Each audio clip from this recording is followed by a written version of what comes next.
एबे सामना आसला और एक बड़ खबर 10 जाए राज्य में प्रबल वर्षा विभिन्न जिला को पाणीपाग विभाग अलर्ट जारी करिछि। जदि हम चैनल को नुआ कर आसले चैनल को सब्सक्राइब करी पाखे थे बेल आइकन प्रेस कर दिंतु जहाँ फल जो जेकोस मुहूर्त आपण मैंने एमती लेटेस्ट अपडेट देखिपारे। चैनल जॉइन करी आज खबर उपर नजर पकेबा। आसंता 10 तारिख जाए राज्य में हालुका वर्षा संभावना रही। शनिवार उपकूल ओडिशा और दक्षिण ओडिशा रे वर्षा और घड़घड़ी सह हो पारे। 30 से 40 किलोमीटर बेगर पवन भी बहिबार संभावना रही। एने पूर्वानुमान करिछि पाणीपाग विभाग। शनिवार पुरी, खोर्धा, नयागढ़, गंजाम, गजपति, रायगढ़, कोरापुट और मालकानगिरी में वर्षा और घड़घड़ी आशंका रही। सब जिला गुलिक येलो वार्निंग जारी कर जाइछे। रविवार गंजाम, गजपति, रायगढ़ में वर्षा सहित घड़घड़ी हो पारे।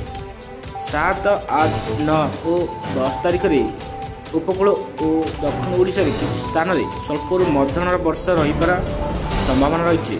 शुक्रवार राज्य सबु सहर में तापमात्रा 40 डिग्री तले अच्छी। पारलाखी